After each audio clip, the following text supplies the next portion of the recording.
The theme of this year's conference is the future of health regulation. For moderating this panel, I call to the stage Dr. Juliana Coutinho. She's assistant professor at the Faculty of Law, University of Porto, and she will be the moderator of this panel. Please take the first chair. I also asked to Sean Egan to come to the stage. Sean Egan is the Director of Health Regulation and Information Quality Authority in Ireland, a hospital pharmacist, and by training and profession, he also holds postgraduate qualifications in pharmacy. The second chair, please. Now it's time to Einar Hovlid. Einar is the Director of Knowledge and Analyst at the Norwegian Board of Health Supervision.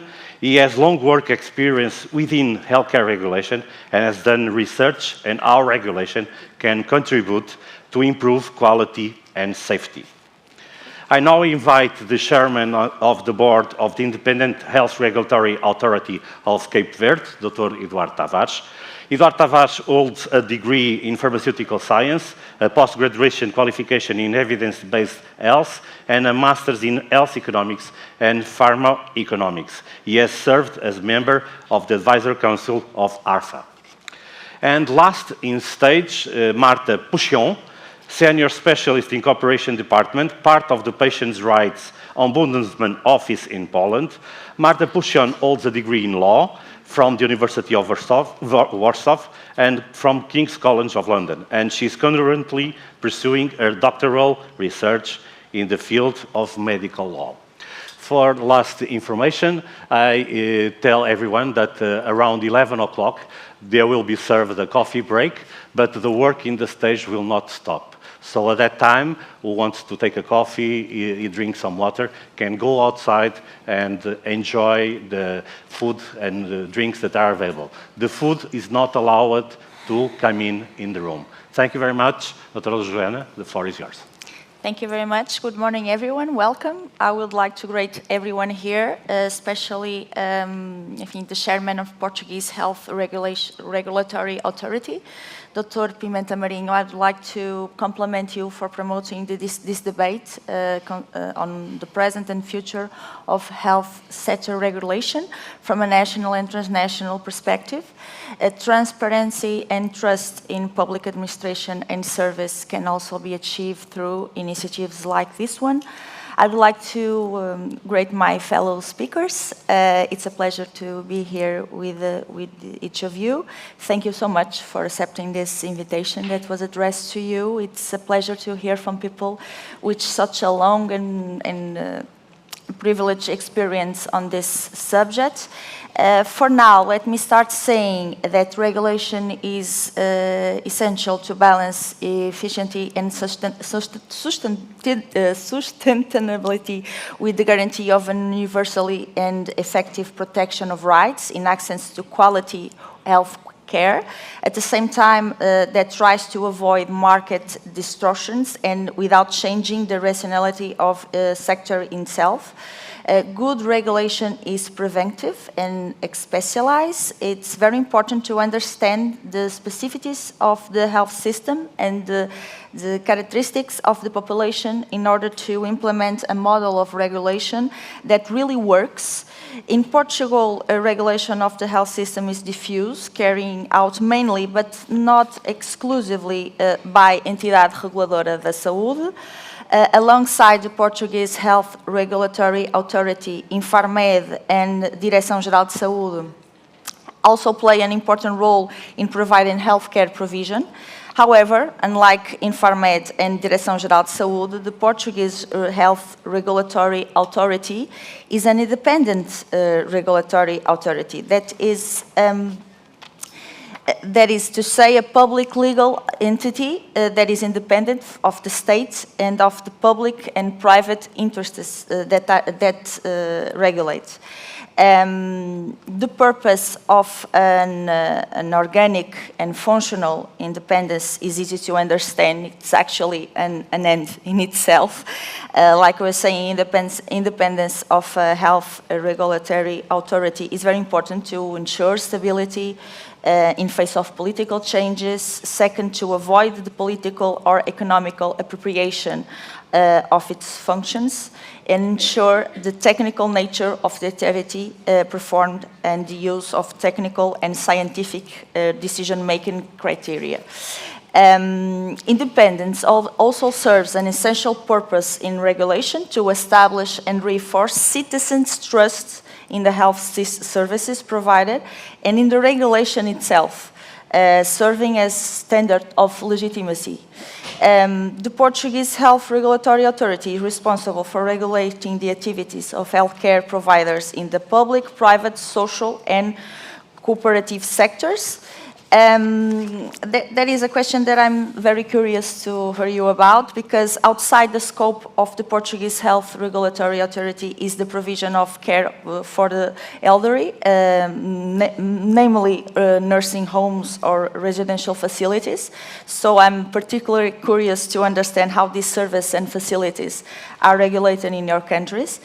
As for the rest, the challenge of regulation in the health sector are cross-cutting, ensuring universal access to quality healthcare, reconciling universal access with budget limits and the need to build sustainable models, not forgetting the challenges of artificial intelligence, especially from an ethical point of view. That it seems very important nowadays. Let us now listen to our distinguished speakers and gain a better understanding of how regulation works in their countries. The presentation will be followed by a dedicated quick and answer period, allowing the dialogue between the speakers and the participants. I will be the first one to make the questions, and then I will give you the opportunity to make them. I think I will ask the speakers to respect the maximum time limit of 15 minutes, 20. Let's try to respect that for presentations so that we have time for debate. Okay. Let us begin with Egan. Please, Egan. Okay, yes, yes. Oh, what do you prefer? Okay. Slides, yeah.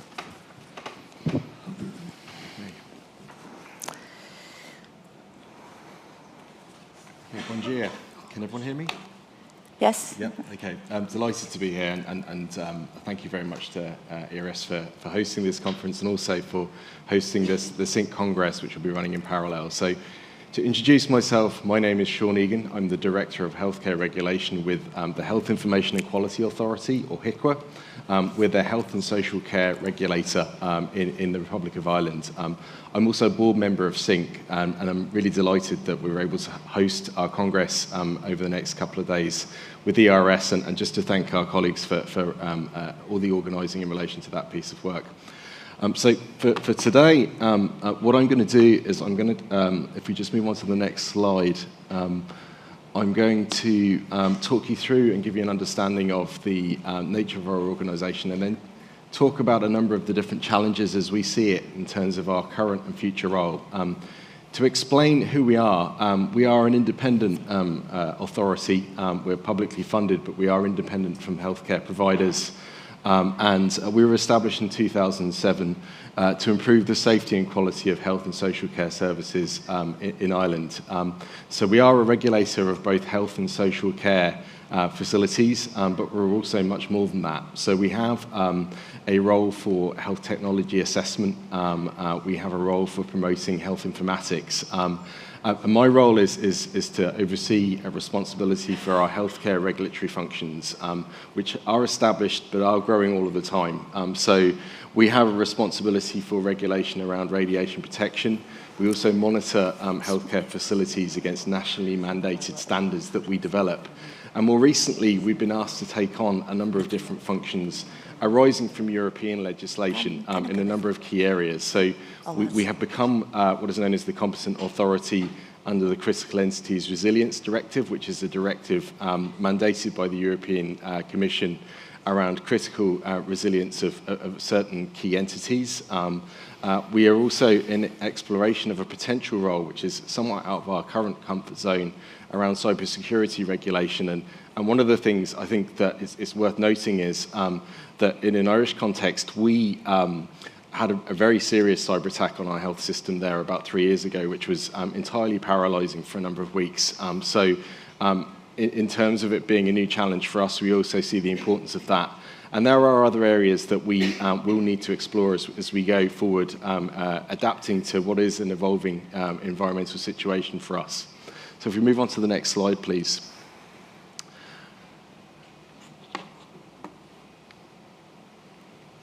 Sorry, I've just moved back, actually. So just a couple of recent examples of some of the work that we've done as an independent agency. So we are seen as a kind of independent voice, and we provide an independent lens to get to the bottom of issues that can often be intractable. So a couple of examples. On the right-hand side, we concluded a body of work this year, which was essentially an investigation into quite a very serious service failure in orthopedic surgery in children, whereby there was an attempt to replicate an innovative practice, but it was done in entirely the wrong way, and it was really a failure of governance. Ultimately, the surgeon bypassed a number of important safeguards that you would expect to see, and there was an absolute non-compliance with medical device regulation. And a lot of what we did was to conduct a deep dive to identify what were the factors that enabled that to happen, what can be learned both around medical device regulation, but also clinical governance and oversight. Equally, more recently, there's a picture on the right-hand side here of our Minister for Health announcing an intervention to increase capacity in a region, and we were asked to conduct an evaluation into the configuration of services within one of the regions in our country where there had been an attempt, I suppose, unsuccessfully to reconfigure services to reduce the number of emergency departments a number of years ago. And whilst the thinking around this was probably correct, the way that it was implemented in terms of provision of capacity to ensure that the change had worked didn't really work. And I think what we were able to do through this piece of work was to clearly diagnose what the issues were, because it was a really big problem that needed to be looked at in all of its totality to actually define what needed to happen. And we've seen intervention and actually improvement as we've gone forward. So moving on to the next slide, I think it's important just to explain as an organisation where we've come from. So really, we've arisen out of the patient safety movement that has grown up over the last 25 years. And certainly in the English language, that the publication To Err is Human was a kind of sentinel moment around patient safety, where really it defined patient safety as a key cause of patient harm and a key pathology within healthcare. And really there was a recognition through that body of work that whilst the practices of individuals and professions within organisations is clearly important, it needs to be carefully regulated. The system of care as it hangs together and as it's organised and led and run also needs to be very clearly organised, managed, meet standards and perform as a system to ensure that patients are kept safe. More recently, that there was, I suppose, a trend to look to other industries such as the aviation industry and say, is there things that we can replicate from that? And certainly there was a focus on error as a source of learning, but I think more recently a more sophisticated approach has emerged, whereby there's a recognition that healthcare is a very complex socio-technical environment, and whilst certain things may work well in heavily regulated industries where there's a lot of control around the way that systems run, in healthcare it doesn't work that way. It's much more complex. So there is a requirement to look at the factors that make things work well rather than focusing solely on error. So it is an evolving and has evolved as a science in and of itself. And I come from this background. I would consider myself as a patient safety advocate, but somebody who comes from this background in terms of my understanding and knowledge. But if we look forward in terms of the future challenges that are there, on the left-hand side of this slide, you can see that there are familiar challenges that are getting bigger all of the time. So I think everywhere has problems in terms of healthcare staffing and the difficulties that presents. Equally, certainly in Ireland, we have an ageing, growing population who have more complex and complicated care needs that our health system hasn't necessarily been set up to fully address. And more recently, we've also seen an attempt to try and treat chronic diseases outside outside of acute settings, which I think is an important thing, but a difficult thing to achieve on a system basis. We've also seen great innovation in healthcare, and there is a mismatch between what health services can afford and what patients expect and innovators can provide, and that is a challenge. I think everything on the left-hand side of the slide here is more than enough in terms of work that we could be doing, and certainly I'm not searching for more work to do, but there are additional challenges that each of us needs to face going forward, which are new. And one of them, and it's been mentioned earlier, is the use of AI in healthcare. And equally, there are other challenges in terms of geopolitical risk, the impact that that's likely to have in terms of budgets within health, cybersecurity, and we've already talked about the absolutely paralysing effect the cyber attack had on our health system a number of years ago. And also other factors that have been mentioned already, such as migration and the growing impact of climate change. So all of the pre-existing challenges that we had are still there, but additional challenges are coming too. From our perspective, we look at this as a regulator and say, well, where do we sit in all of this? And quite clearly, a lot of the issues that have been highlighted here are big problems, and they require big policy solutions. And certainly at a European level, we are seeing European legislation which is seeking to drive things forward in the context of these big ticket issues. So we know there's an AI Act, the cybersecurity legislation that's come forward. We've mentioned the Critical Entities Resilience Directive. And on the other side of that, we're being asked by our government, as somebody who knows the health system, to take on responsibilities. If we look at the AI Act in particular, I would see this as a kind of early piece of legislation in a rapidly evolving area. Quite rightly, it lays out requirements in terms of technologies that should be available for use and those that outright should be banned, and I think that's really important. But one of the challenges I think that will need to be managed is that this is much more than just managing products coming into a market.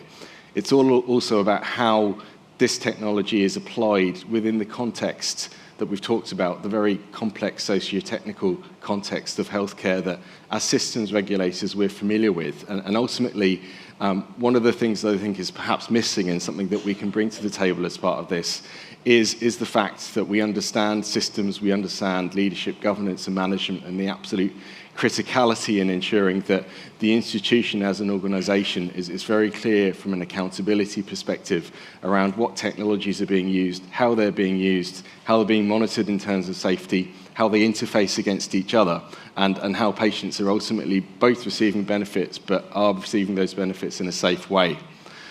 From our perspective, these are non-traditional challenges, and as I said, we have enough challenges as it is with the traditional issues that we've needed to deal with. But what we need to ask ourselves as a systems regulator is, how do we remain relevant in this changing landscape? There are issues here that need to be closely monitored and regulated, and should it fall to us, or will we wait for others to step into that space? And I think increasingly what we're kind of saying to ourselves and what we're saying to legislators is, we have an expertise, we understand the landscape that we regulate, we understand the nuance that is healthcare relative to other industries. And a lot of what we've learned over the last 25 years from patient safety in terms of the importance of systems, the importance of leadership, and the importance of making sure that proper processes are in place, equally apply at a principle base to the management of technology risk as they have with other areas of safety.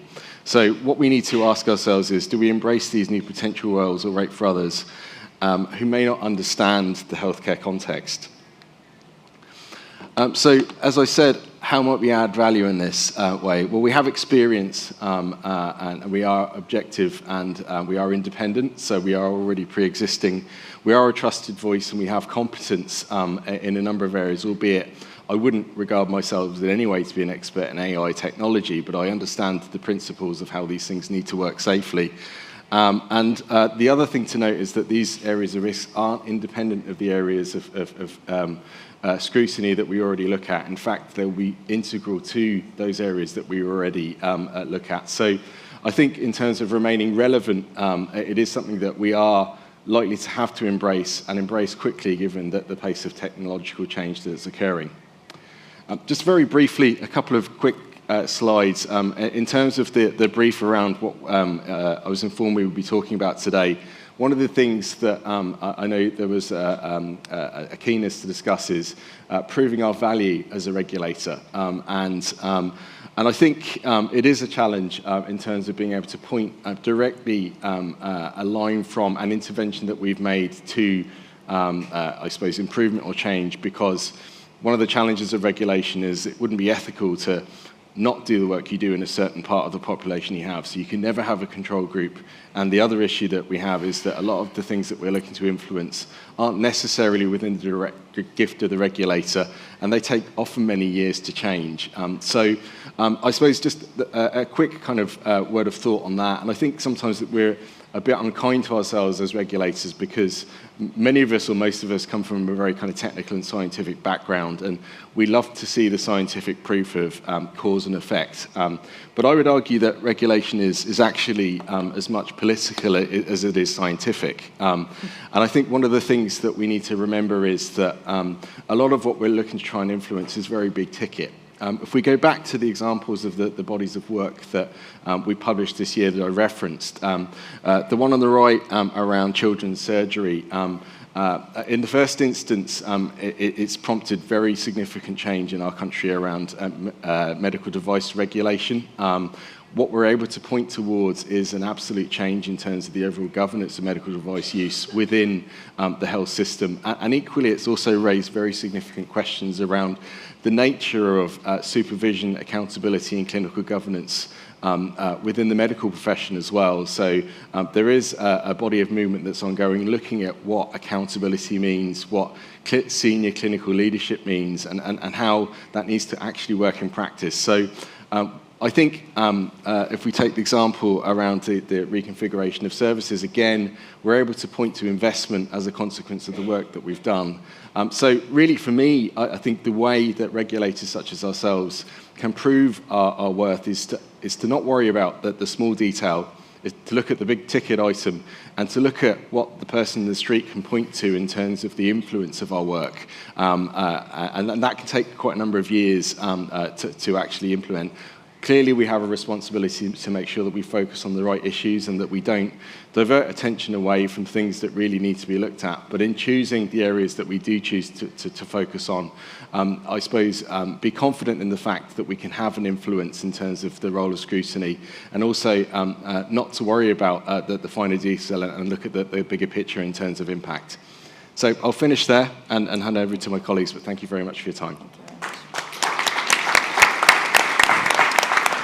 Thank you very much, Sean, for your presentation. I was listening to you, and I realized that you already have made one or two questions that are very important to answer and to think about what concerns to non-traditional areas and the difficulty of staying independent and balance the political and technical criteria. Let's listen now Einar Hovlid. Thank you very much.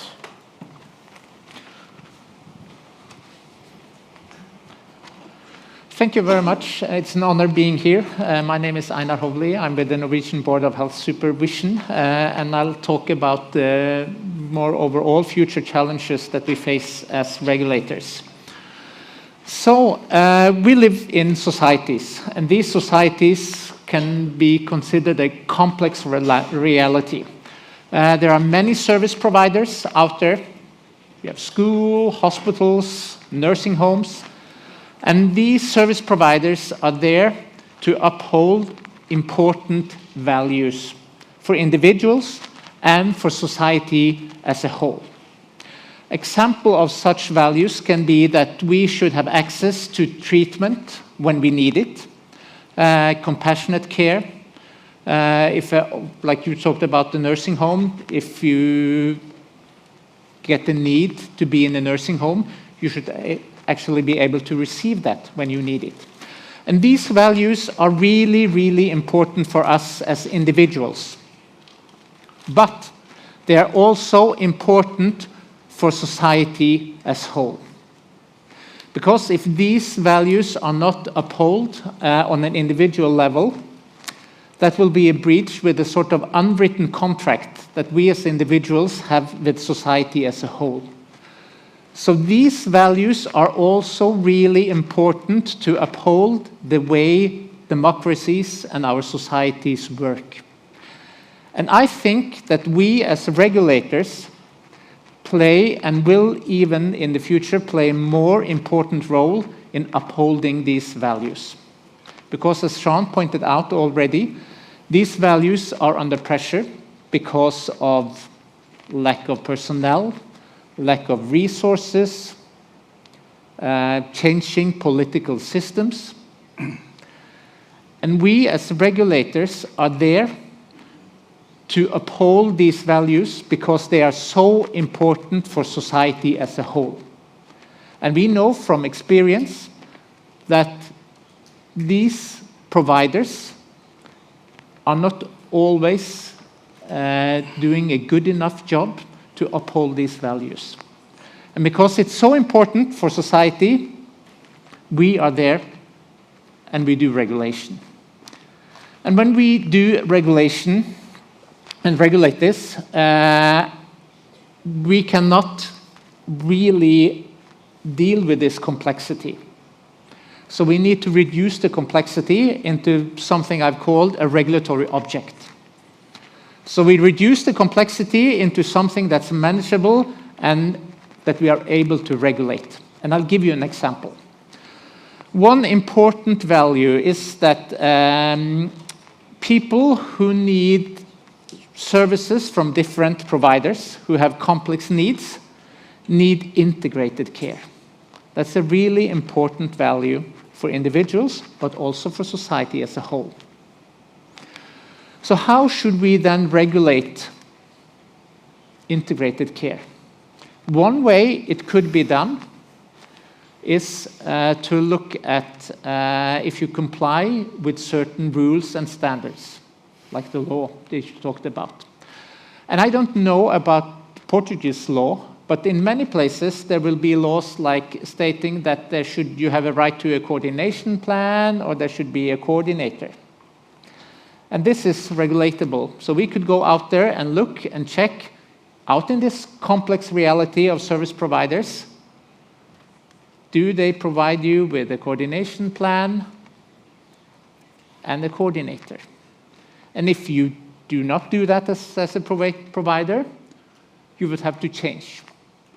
So what will then happen is that you start making coordination plans for the people who need coordinated care, and maybe appoint the coordinator.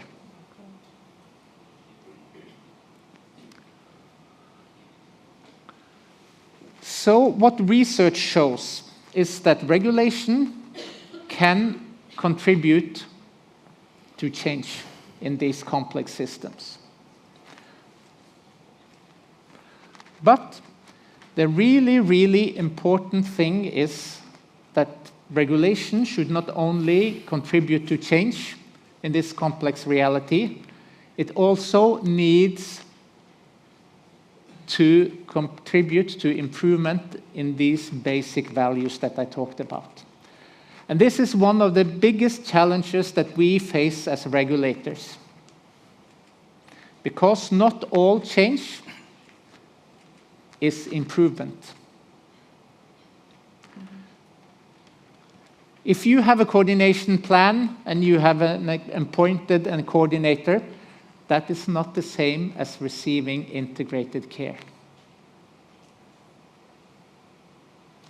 And research shows that not all change actually is the improvement that we want to see. And the big challenge for us as regulator is that we need to contribute to change in these values that are important for society and for the individuals. We need to contribute so that people get the care when they need it, they get compassionate care, they get integrated care. And in the political systems these days, we see a tendency, and I do not know anything about Portugal, I'm talking more in general now, that laws become more specific. And then it could be considered easy for us to go out there and check all these specific laws that they are upheld. But that isn't the same as contributing to these values that I talked about. And that's really important for us as regulators in the future to come up with regulatory activities that do not only contribute to change in this complex reality out there in the society, but also change that contributes to uphold the true values that are important for the individuals. And when talking about these values, it's access to care, good care, high quality, safety, like Sean talked about. So the big challenges for us as regulators is to stay relevant, and to stay relevant, we need to focus on the important values. What's important for the individuals, and what is important for the individuals is also important for society as a whole.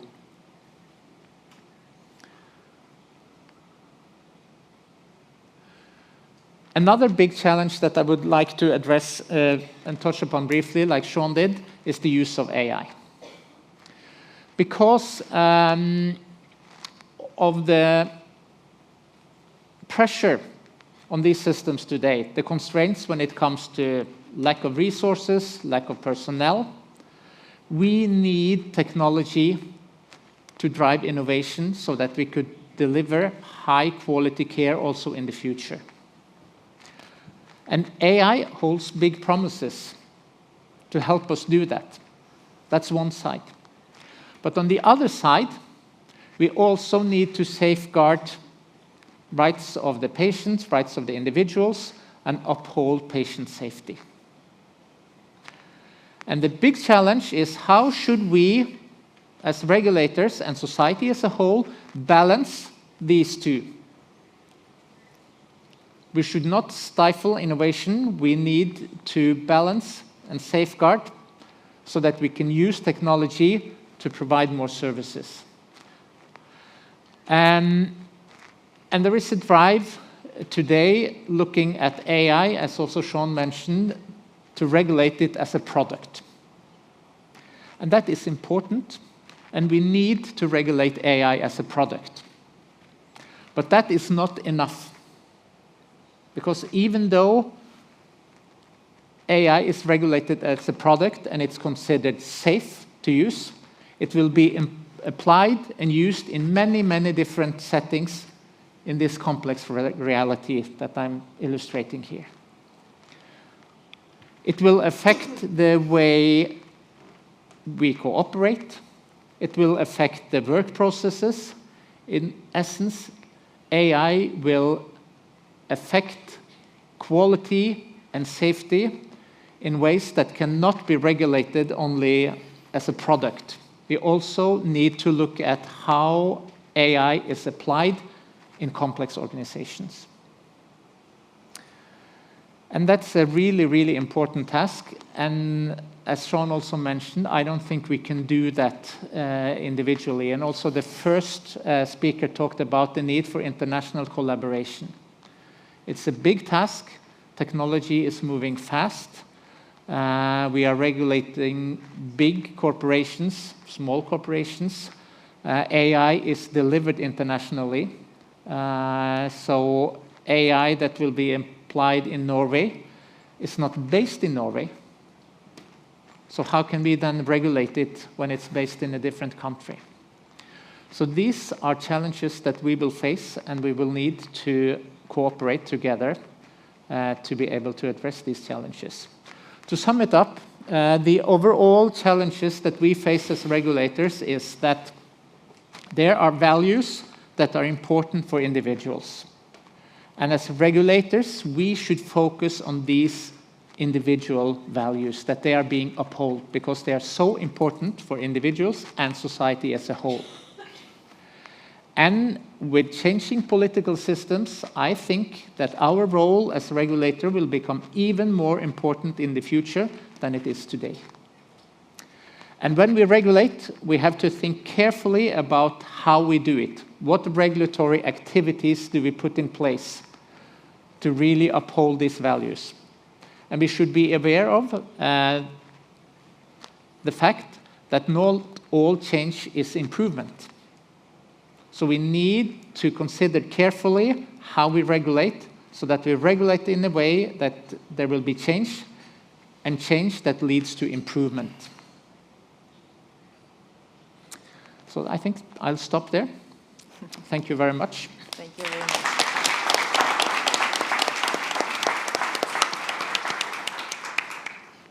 Thank you very much, Einar. I now, for a presentation, I think it was very important to understand that sometimes we talk about very specific things, not reminding that the values are the important criteria to make decision making. So it's not. We cannot think the problems without looking at the global picture, right? It's very important to not forgetting that. And now we have the presentation from Eduardo Tavares. Eduardo, seja muito bem-vindo. Obrigado. Esteja à vontade.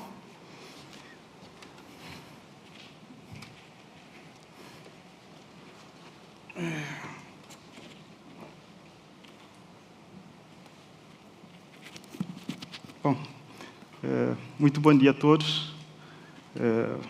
Antes que coloquem os diapositivos, eu vou adiantando. Gostaria primeiramente de cumprimentar os membros do Conselho de Administração da Entidade Reguladora da Saúde, o Sr. Presidente, Dr. Pimenta Marinho, a Sra. Administradora, Dra. Mariana, e Sr. Administrador, Professor Franklin. Gostaria de agradecer imensamente por terem considerado a ERS através do convite, deste honroso convite para participar nesta conferência anual pela segunda vez. Portanto, os nossos agradecimentos. Gostaria de cumprimentar a todos os colaboradores da ERS, aos demais convidados e também uma especial indicação às minhas colegas da Entidade Reguladora Independente da Saúde, a engenheira Sónia Santos e a engenheira Sabla Mendes, que estão aqui conosco.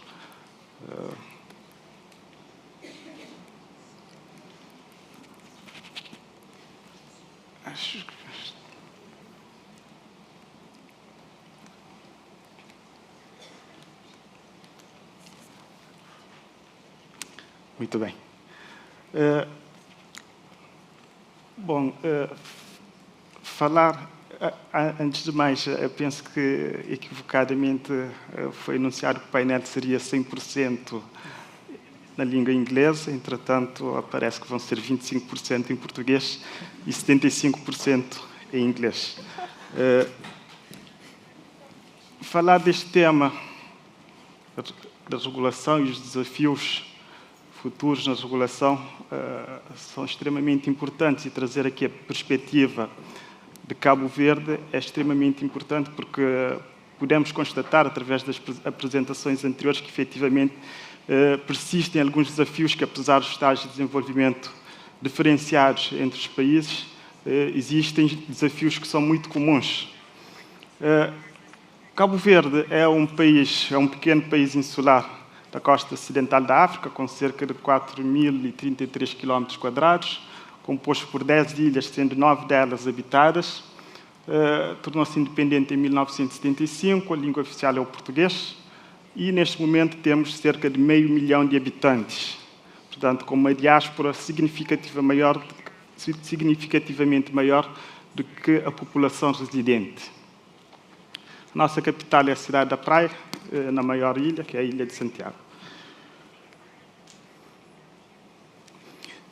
Eu gostaria de iniciar a minha apresentação falando um pouco da perspectiva daquilo que é a regulação, o estágio da arte, daquilo que é a regulação da saúde em África, sendo que na década de 90, através do relatório da OMS, do Banco Mundial, destacou-se a necessidade da criação de sistemas regulamentares robustos para garantir os direitos dos utentes no acesso aos serviços de saúde. ainda no ano 2000, no relatório do OMS, destacou-se também essa necessidade dos países adotarem sistemas regulatórios capazes de assegurar o direito de acesso equitativo, os outros direitos à saúde, através da prestação de cuidados de saúde do setor público e dos setores público e privado. Mas o que é que temos hoje em dia em relação à regulação da saúde em África? Depois passarei a falar mais concretamente de Cabo Verde. Os países da África subsaariana, onde Cabo Verde se encontra inserido, possuem algum quadro regulamentar no âmbito da regulação da saúde, porém, esses quadros regulamentares são muito diferenciados entre os países e estão em estágios muito diversos de evolução.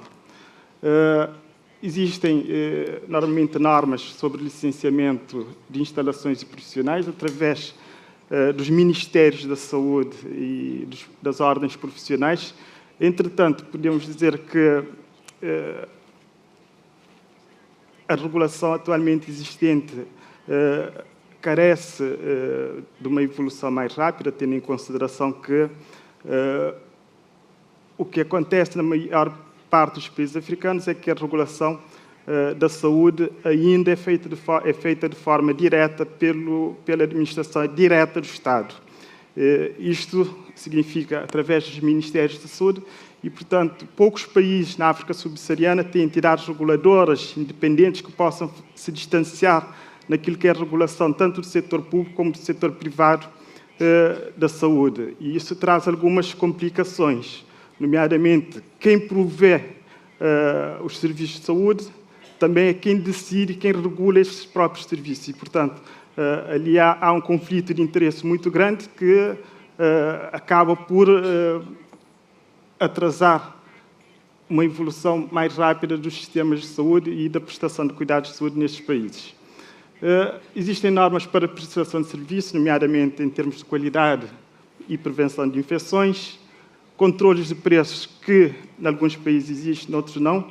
Em Cabo Verde, nós temos uma experiência muito recente do governo ter atribuído essa competência através de um diploma específico à entidade reguladora independente da saúde, mas que, por decisão política, após a entidade reguladora assumir efetivamente essa competência, realizar um estudo e propor um diploma legal ao governo sobre a regulação dos preços das prestações de cuidados de saúde, o governo, por decisão política, decidiu não avançar. Portanto, existem pressões diversas e o governo decidiu não avançar neste momento, então, com a implementação da regulação de preços das prestações de cuidados de saúde. Raramente existem mecanismos de acreditação, que muitas vezes estão ligados aos contratos e planos de seguros de saúde.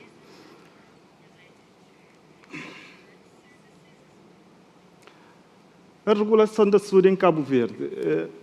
Aqui temos um histórico que, a partir da transição do sistema unipartidário para o sistema de pluripartidarismo, em 1990, houve o início gradual da liberalização, tanto da economia como de outros setores, e à data ainda o setor privado de saúde era bastante incipiente.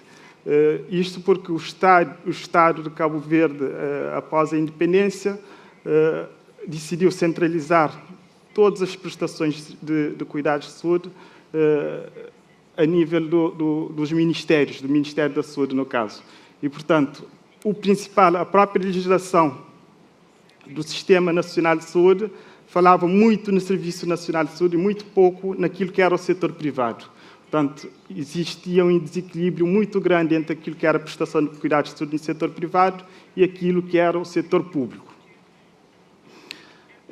Já em 2016 a 2021, com o novo programa do governo, houve a realização do estudo, portanto, o governo decidiu que já era o momento de se ter uma entidade reguladora independente para os serviços de saúde, e então, através da realização do estudo de viabilidade de 2016 a 2018, culminou em 2019 com a criação da Entidade Reguladora Independente da Saúde, atribuindo-a um leque de competências que anteriormente eram acometidas à Agência de Regulação e Supervisão de Produtos Farmacêuticos e Alimentares, à Direção-Geral de Farmácia, à Inspeção-Geral de Saúde e, parcialmente, da Direção Nacional de Saúde, nomeadamente naquilo que tem a ver com o licenciamento dos estabelecimentos de prestação de cuidados de saúde.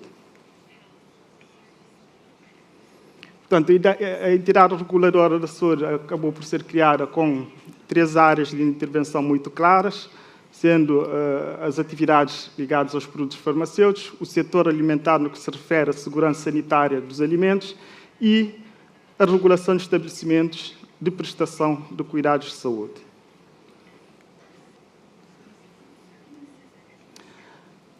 Agora passaria a falar dos principais desafios que temos tido, ou que temos e teremos no futuro, relativamente à proteção dos utentes e à transformação do setor de saúde em Cabo Verde.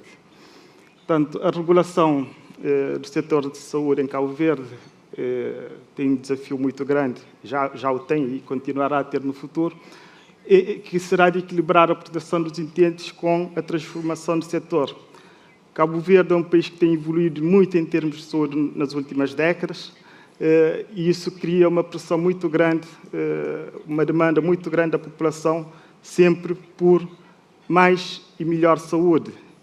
E isso traz algumas dificuldades, tendo em consideração que o Cabo Verde é um país com recursos extremamente limitados e, portanto, tem que fazer um balanceamento muito grande para conseguir prover as necessidades de toda a população. E um desses desafios que eu queria destacar tem a ver com a própria insularidade do país. É diferente termos um país com contiguidade territorial a termos um país fragmentado em 9 ilhas, onde o Estado tem que prover saúde igual para todos os cidadãos de Cabo Verde. E, portanto, acaba por ser um desafio muito grande, que tem os seus custos próprios. Portanto, criar hospitais e estruturas de saúde especializadas em todas as ilhas de Cabo Verde é um dilema muito grande para o país, tendo em consideração a disponibilidade dos recursos.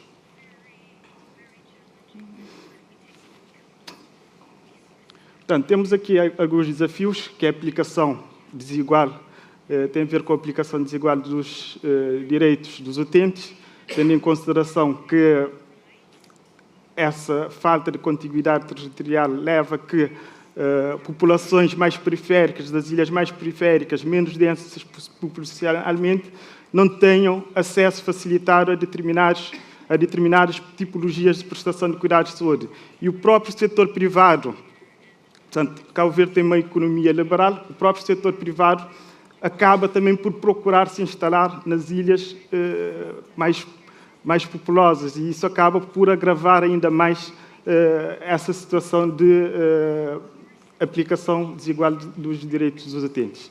Temos ainda o acesso desigual aos serviços de saúde, mecanismos frágeis de reclamação e resposta. Neste momento, apesar da baixa literacia em saúde da população de Cabo Verde, cada vez mais a população tem tomado consciência dos seus direitos em saúde e, portanto, cada vez mais a entidade reguladora vê-se abraços com reclamações e queixas feitas e, portanto, a demanda é muito grande, começa a ser muito grande e, portanto, a entidade também tem que acompanhar essa evolução e dar resposta aos utentes relativamente àquilo que são as suas queixas e reclamações. Existe a fiscalização insuficiente dos setores privado e público, portanto, apesar das competências legais estabelecidas nos seus estatutos, neste momento a entidade encontra-se em fase de crescimento e, obviamente, recursos humanos têm sido um calcanhar daqueles da instituição. A entidade tem investido nos últimos anos fortemente nos recursos tecnológicos e logísticos e isso leva-nos a uma outra questão, a um outro desafio.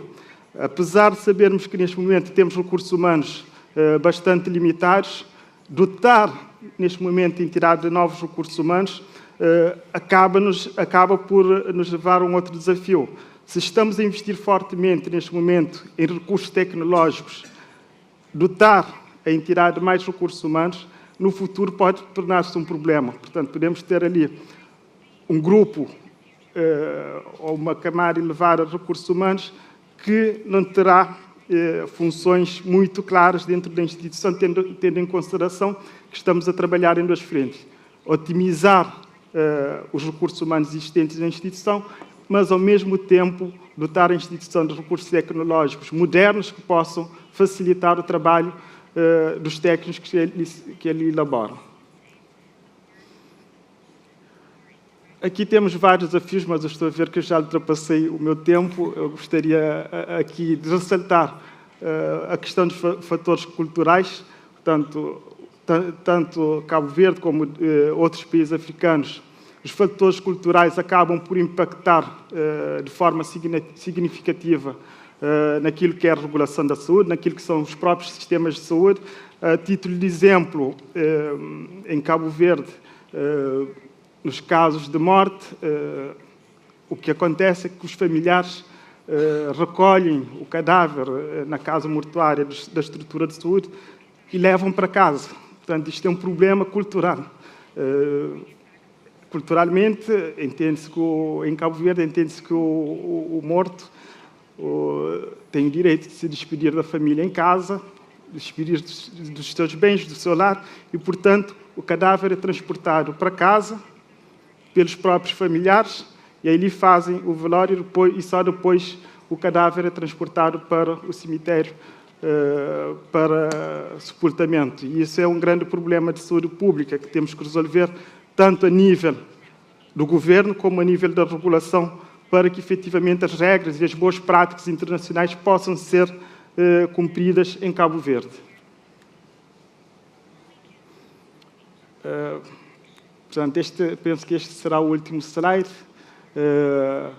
onde temos aqui outros desafios, que é o crescimento desproporcional do setor privado face ao setor público, por apresentar assimetria da oferta por território, desigualdade no acesso, dificuldade na fiscalização e licenciamento. Em Cabo Verde existe a questão da fiscalização também, que é deficitária, porque, devido à descontinuidade territorial, transportar os inspetores para as diversas ilhas torna-se também um exercício muito complicado. Existe o risco de dupla prática e competição por recursos humanos.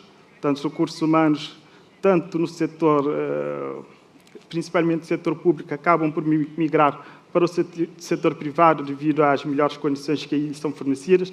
Há também muitos recursos humanos especializados em Cabo Verde que acabam por emigrar para outros países exatamente pelas mesmas razões, por melhores condições de trabalho, e ainda assimetria na qualidade e padrões de prestação.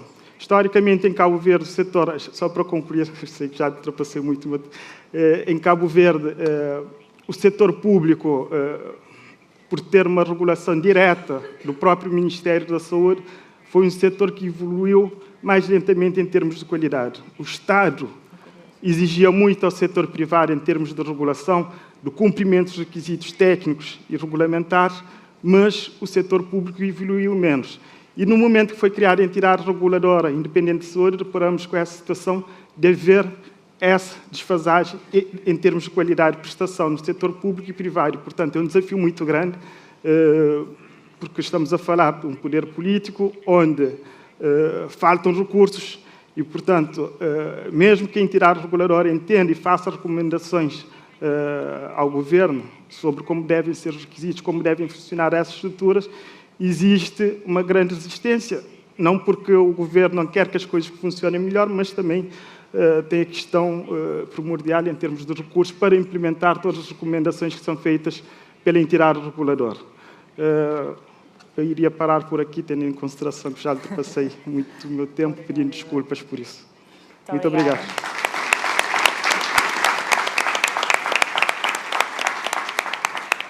Muito obrigada, Eduardo, pela sua apresentação, que nos dá uma visão diferente da regulação, na medida em que, de facto, não há um modelo regulatório que possa ser aplicado em desconsideração da realidade social e económica não é regular e, portanto, e é essa especificidade, não é, que nos veio aqui trazer.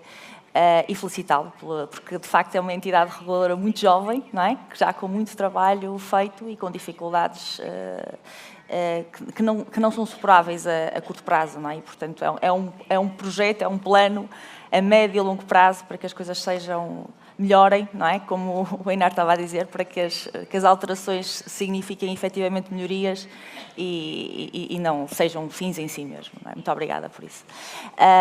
Let's now hear Marta Puscion. I think that it's how do I very good. It's good. Okay, thank you very much.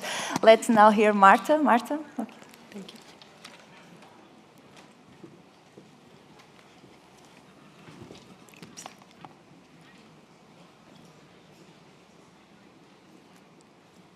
So, hello, ladies and gentlemen, and this is a great pleasure for me to be here with you today and to represent the Commissioner for Patients' Rights from Poland. Does it work? Yeah. And today I would like to give you a short information about how the protection of patient rights works in Poland. So, as we all probably know, there are many different ways how can we regulate the protection of patient rights, and each country has its own solutions, and there are many actors, many bodies involved in the matter. In Poland, however, the patient's rights is a very important topic.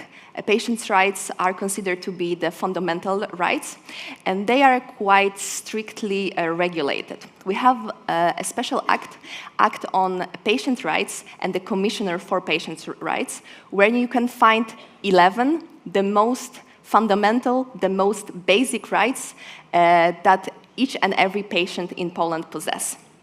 So the first one is the right to health services. The second is the right to obtain health information, to report adverse events of medical products, the right of the patient to confidentiality of information related to the patient's own health, a right to informed consent for health services.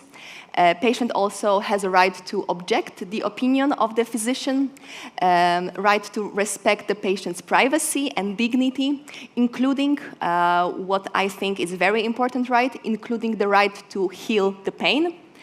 Patient also has a right to medical records and documentation. And finally, a patient has the right to respect the privacy and the family life, to obtain pastoral care, and to deposit valuables in the hospitals. So, what patient can do if his or her patient's rights are being violated? Patient has certain options, and usually, when they are not so serious infringements, patient, of course, can contact hospitals, healthcare professionals, and they can try to solve the problem on the lower level. Of course, if the patient's rights infringements are more serious, the patient always can go to court or bring the case to the insurance company of the hospital or the healthcare professional. Also, the patient can address the issue to the Ministry of Health or to the Polish NHS. And finally, we have a quite unique solution in Poland because we have the administrative body from where I come from, and this is the Commissioner for Patients' Rights. And the question is, who are we? We are a national authority ensuring that the patient's rights are being protected and respected. We operate under the Act on Patient Rights and the Commissioner for Patient Rights. The office has been safeguarding patient rights since 2009, so we are turning 16 years this year, and we work through the dedicated office of the Commissioner for Patient Rights. There are three main and core competences the Commissioner has, and they can be divided into three fields. The first one, we are dealing with the patient rights infringements. the collective and individual rights. We also conduct systemic actions. And finally, the very important part of our work is promotion of patient rights and education, not only for patients, but for example, for hospitals and healthcare professionals. So, for example, to give you some information about what exactly our competences looks like. For example, we can conduct proceedings in case of practices infringing collective, but also the individual's patients' rights. We analyze the complaints of the patients to identify the risks and the areas of healthcare that can be improved, taking into account the patient perspective. We develop and submit to the Council of Ministers drafts of acts, of legal acts, relating to the protection of patient rights. We cooperate very strongly with other public authorities to basically ensure that patient rights are fulfilled. In particularly, of course, we work closely with the Minister of Health in Poland. We also provide the competent public authorities, organizations, and institutions with assessments and proposals how to ensure the effective protection of patient rights. And finally, we cooperate really closely with the NGOs which specialize in the patient rights protection. And also, we collect the information on adverse events and prepare recommendations, analysis, guidelines based on them regarding the patient safety. So, when the patient thinks that his rights have been violated, he can contact the commissioner. There are many options, but I would like to talk about two of them today. Patient can submit an application to initiate explanatory proceeding in an individual case concerning a violation of patient rights. But also, the patient can submit an application for compensation from one of our 3 compensation funds. This is quite a new task and quite a new competence we have received not that long time ago. We have 3 funds. One of them is Vaccination Fund, the other is Medical Events Compensation Fund, and the third one is Clinical Trial Compensation Fund. And I would like to focus on the second one, so the Medical Events Compensation Fund. This fund has been operating in Poland since 2023, so as I have said, this is quite a new competence we have gained. And this is very fast and out-of-court procedure for obtaining compensation for an individual who experienced an adverse event only while staying in the hospital, so during the hospital treatment. What is very unique about this solution is that there is the obtaining compensation does not require proving fault or identifying a person who was responsible for the whole situation happened. And compensation might be granted in 4 cases. The first one is the case of bodily injury. The second one is the health impairment of the patient. The third one is hospital-acquired infection. And the fourth case is the death of the patient. Of course, in the last one, in the event of the patient death, the compensation may be granted to the family members of the patient. The key condition for granting compensation is confirmation, basically, that an adverse event occurred and that one could likely have been avoided if the medical procedure, the diagnosis, and the therapeutic method has been provided in accordance with the current medical knowledge. This is an administrative procedure, so I would like to highlight that.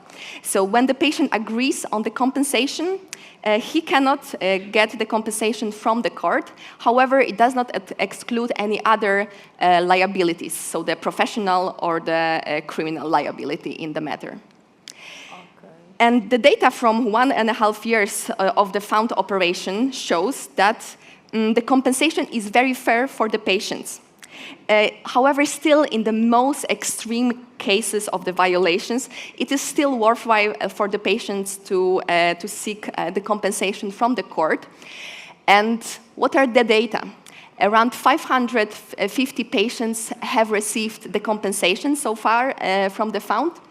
In the maximum compensation for a patient, when it comes to the bodily injury, the health impairment, the hospital-acquired infection, is around 230 Polish zloty, which is approximately 53,000 euros. And in the event of the patient's death, the compensation can go up to more than 100,000 zloty, which is around 26,000 euros. That might be granted for each eligible person from the family.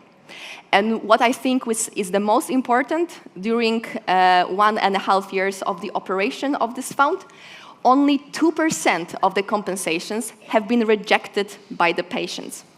What does it mean? It means that the fund is a success, and the patients have received fair compensation from the public authority. And last but not least, I would like to present you the 4 interesting cases and typical cases we are receiving from the patients. The first one was a difficult case because due to the delay of the cesarean section, and unfortunately the child died in this situation. And of course the compensation was granted to the mother of the child. In the second case, there was a dispute between the doctors, the gynecologists, and the surgeons over who would perform a reoperation of the patient. It took them 5 hours to make a decision, and in this time, the patient's situation worsened significantly. The third case was the case of the error that was made by the doctor, because she issued a prescription for the excessive morphine dose, and unfortunately this resulted in the kidney damage of the patient. And the fourth case involved the suicide of the patient, who was unfortunately transported by a paramedics to the wrong hospital. So that's all from me for today, and thank you very much for inviting us here today and to be able to represent the Commissioner for Patients' Rights. And I really hope this is just the beginning of the future cooperation in the future. Thank you. Thank you.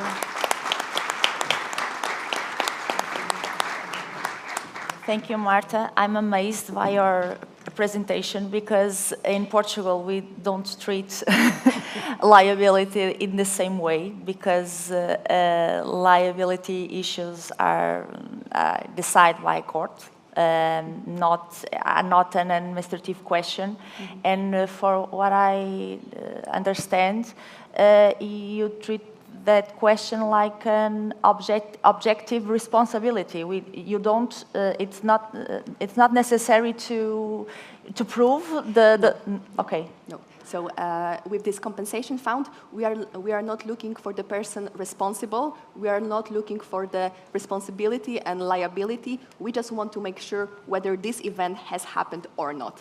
And that's enough for the patient to receive the compensation. Okay, we have, we don't work like that here, but I would love to hear from Sean, Egan, and Eduardo, how do you treat situations like this? Yeah. It's like in Poland. Not in such a mature way. We have a legal approach to the management of this, and it's a major problem in our country. In fact, there are outstanding liabilities potentially in relation to medical claims amounting to billions that have yet to be paid. About 50% of compensation in our health system relates to maternity-related care, particularly around cerebral palsy, and unfortunately the system is extremely adversarial. Some of the payouts can be millions of euros to provide ongoing care for people, and where harm has occurred and where fault happens, absolutely people need to be supported. But the approach that's been taken is a major challenge, and it's something that we are looking to other jurisdictions around in relation to how to manage this in a way that's equitable both to the individuals who've been impacted, but also to the health system as well, because there's a very significant legal overhead associated with this as well, which is good for lawyers, but not necessarily good for the public pocket or the health system.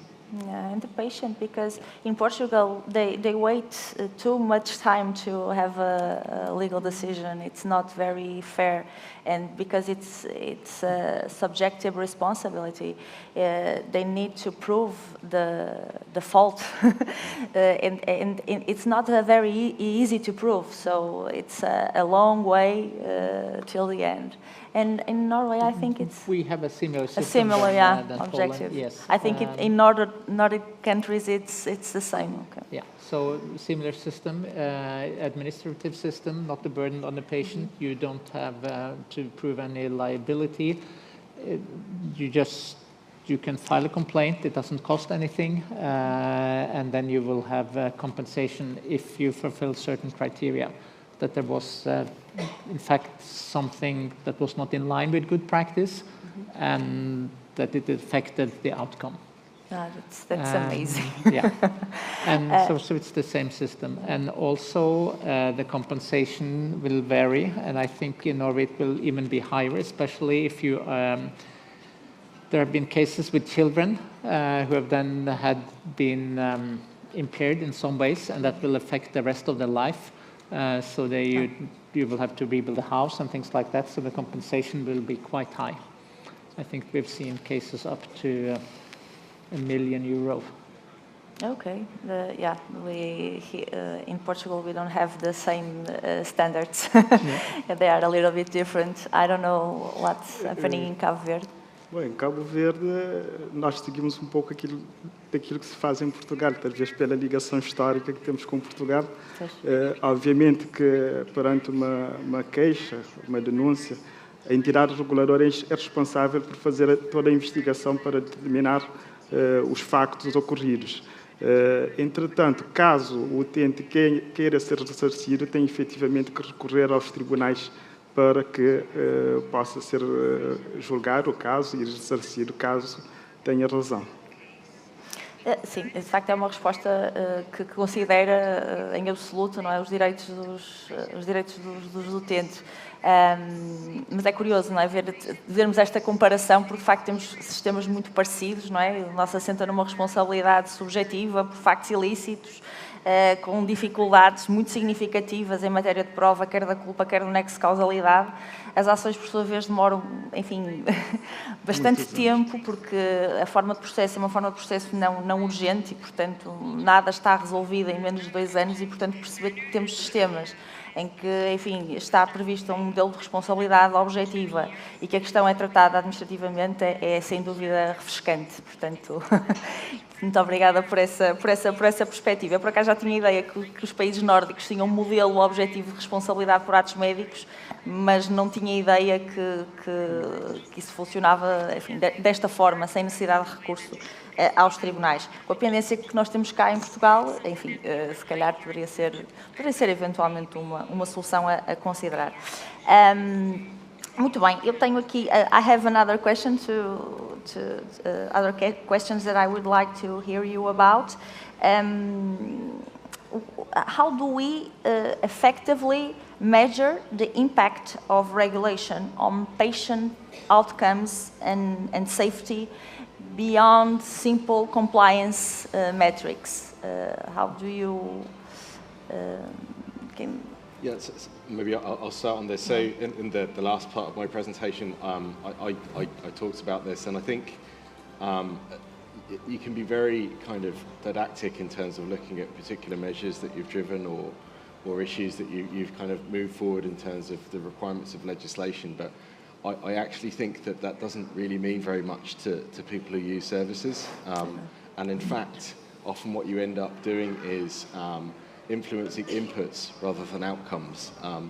I think the way to effectively do this in a convincing way is to essentially design a regulatory intervention that intends to, over a period of time, sometimes a number of years, move a situation within a country or health system from its current state to the desired state going forward. Be quite clear about that goal. Make sure that it is aligned with what patients and the public require, and then follow that goal. It may take time to be able to demonstrate that, but if you're very clear about what you're trying to achieve in a big ticket way, then I think that's more effective than actually addressing didactic compliance levels, which may mean something to us, but don't necessarily mean anything to the people who are using services. So if we take the example I gave there around driving medical device regulation, we conducted our work, we made recommendations. We're now able to see the outputs of that in terms of the way that health services actually manage this risk in a tangible way, which if you were talking to somebody in the street who knew nothing about this, they would be able to understand. And I think that, for us, is a much better measure of success than being very, very rigid and didactic in terms of looking at compliance levels or measures that are really more of a technical thing and not something which is meaningful to members of the public. Yeah, that everyone understand, because I think that the patient and the citizens have also a role to play in how the model of regulation works and how it should be designed. Right? It's very important to remember that. Egan? I think it's a very important question because in the future, the public will demand that we contribute in some way because the public spend money on us and they could spend those money elsewhere if we don't really contribute. So in one way or another, like Sean also points out, we have to demonstrate, not necessarily in a scientific way, but we need to demonstrate an added value. The challenge we face is that there are so many factors affecting this complex reality that I talked about. You have professional development, guidelines, doctors, nurses will go to conferences, there is a new technology. And how do you isolate the effect of regulation on quality improvement? To do that, you really need to do a randomized controlled trial, and that has been done. I've also been conducting research, a variation of a randomized controlled trial. It's really hard to do, but it's doable, and I think we need to do that more in the future, but we need to think carefully when to use it and how to use it. Okay. Eduardo? Eu penso que para fazermos a avaliação de impacto da regulação na saúde, cada país tem que ter as suas próprias métricas. Portanto, os sistemas de saúde são diferenciados e, portanto, não estão no mesmo nível. Portanto, temos que ter métricas adequadas à nossa realidade. E, efetivamente, não é fácil definir essas métricas. Há que fazer um trabalho muito acurado para saber quais as métricas adequadas e o que receber em termos de feedback da população, dos utentes, sobre a evolução do próprio sistema de saúde. A nível regulatório direto, através da fiscalização, podemos acompanhar e, efetivamente, definirmos que tem havido um impacto positivo na melhoria das condições de prestação de cuidados de saúde, mas isto não é suficiente. Há que ter outros fatores ali que têm que ser levados em conta para que, efetivamente, nós possamos ter um feedback que transmita, efetivamente, o impacto da regulação na vida do utente. Portanto, essas métricas têm que ser muito bem definidas por cada país, por cada região, no sentido de obtermos os melhores resultados possíveis em termos de indicadores daquilo que é o impacto regulatório na saúde. Sim, se estiver definido de forma clara e evidente, não é? Acaba por ser relativamente mais simples perceber, não é? O que é que se estão ou não a ser alcançados. Marta? Yes. And to add to everything what has been said by the previous speakers, yes, we should focus on the impact-based regulations. And first of all, we need to track the impact over time. And first of all, we need to focus on the medical indicators, such as, for example, readmissions, for example, or the patient safety indicators, such as adverse events or medical errors. And finally, on the patient experience, because I think this is one indication that very often is underestimated. We try to focus on this medical aspect, but we are not seeking for, we are not looking for the patient perspective, and the patients are the recipients of all of the regulations we are making, and therefore we really need to measure also that perspective. Yeah. Because the patient looks at the health service in a very specific way. They want a result, Yeah, exactly. and the providers don't look only for that. It's important to have sustainable models and systems. So it's not easy to stay up to all that standards. We talk about today about common problems and how it's very important to solve these problems and not only an internal and national approach, but also an international and coordinated action. How can regulators collaborate internationally to better supervise cross-border health service? How can we ensure that the functioning of regulation in a transnational level? It's not very easy. Well, maybe if I start and just take the opportunity to thank ERS again for hosting the SINC Congress, which is going to run in parallel with this. It's a network of systems regulators such as ourselves, and certainly it's invaluable to allow us to, I suppose, benchmark ourselves with our colleagues across Europe, to learn from our colleagues, to bring our learning to the table as well. And whilst different organisations in different countries have their own challenges and legal systems and priorities from a government perspective, a lot of the issues that we deal with are common. And I think certainly in terms of my involvement and our organisation's involvement with that network, it's been invaluable for us to actually learn from others and also look to the future in terms of challenges. So I think that networks such as SINC are absolutely invaluable in terms of being able to drive that innovation and sharing of learning and practice. Yeah. Yes, I would also like to compliment ERS. It's exactly what you are doing by hosting this conference and putting 4 nations together here. So that's an excellent example of how we can learn from one another and develop together. And also by hosting the SINC conference in parallel this afternoon and tomorrow. Like Sean, I'm also on the board of SINC, and we have working groups.